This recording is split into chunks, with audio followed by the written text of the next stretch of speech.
हमारे देश में बहुत दिनों के बाद ये नौबत आई कि राम मंदिर बना। ये एक बहुत बड़ी संकल्पना थी, सभी लोगों की संकल्पना थी, सभी लोगों की इच्छा थी। जो भी भारत में रहने वाले या भारत से बाहर रहने वाले लोग जो कल्चर से प्रेम करते थे, उनकी इच्छा थी कि मर्यादा पुरुषोत्तम का अवतार इस धरती पे हो। क्योंकि उस मंदिर का जब विनाश किया गया था तो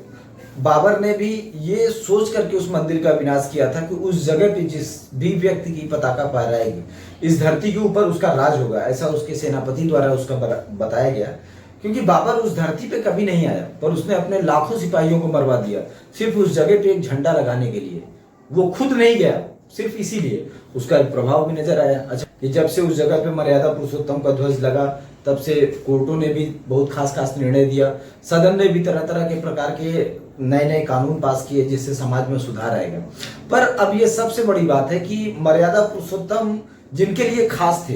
मर्यादा पुरुषोत्तम को जो लोग अपना खास मानते थे, रियल में मर्यादा पुरुषोत्तम ने जिन लोगों के लिए काम किया, जो लोग मर्यादा पुरुषोत्तम के साथ काम किए, आज उन लोगों की जो आर्थिक स्थिति है, शैक्षणिक स्थिति है, वो बहुत कमजोर है। तो ये उम्मीद की जा सकती है और वो लोगों का ये उम्मीद करना भी जायज है कि मर्यादा पुरुषोत्तम के मंदिर के बनने के बाद, मर्यादा पुरुषोत्तम के मंदिर के ट्रस्ट के बनने के बाद, मर्यादा पुरुषोत्तम का ध्वज फहराने के बाद बजरंगबली मतलब महाबली के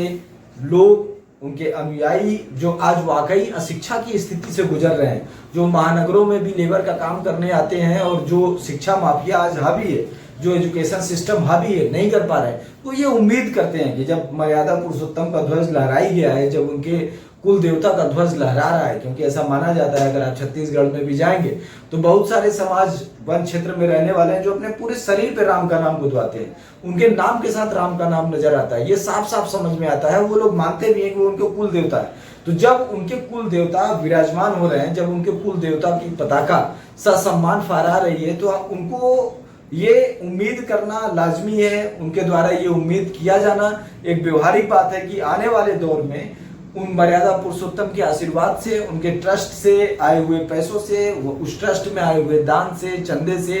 उनके लोगों के लिए उत्थान का कार्य किया जाएगा, जो कि मर्यादा पुरुषोत्तम ने स्वयं अपने राज्यकाल में किया था, शासन काल में किया था, कि उनके बच्चों को एजुकेशन मिलेगा, उनके बच्चों को अच्छा हॉस्पिटल मिलेगा। और ये उम्मीद की बात भी है क्योंकि मर्यादा पुरुषोत्तम इस धरती पे पहले न्यायप्रिय राजा माने जाते हैं। दुनिया में बहुत सारे शासक हुए, बहुत सारे अवतार माने जाते हैं, जीसस का भी अवतार है, बाकी भी अवतार हैं, पर अगर सिर्फ न्याय के लिए माना जाए, न्यायप्रिय अवतार कोई माना जाए तो वो मर्यादा पुरुषोत्तम ही है। मर्यादा पुरुषोत्तम को ही एक न्यायप्रिय राजा के रूप में इस धरती पे देखा जाता है और उनको न्यायप्रिय राजा के रूप में बोला भी जाता है। और ये दुनिया के सारे लोग, चाहे आप अफ्रीकन लीडर्स को देख लें, यूरोपियन लीडर्स को देख लें, चाहे भारत के अंदर बड़े बड़े ऋषियों को देख लें, चाहे इस्लामिक लीडर्स को भी देख लें, सभी ने इस बात को माना है कि न्याय ही सबका आधार है। जिस देश के अंदर न्याय होगा उसी देश के अंदर विकास होगा, जिस देश के अंदर न्याय व्यवस्था प्रॉपर होगी वहीं पर विकास होगा, जिस देश के अंदर न्याय व्यवस्था प्रॉपर होगी उसी देश के अंदर आप रह सकते हैं। जैसे पूरी दुनिया के लोग दुबई में रहते हैं,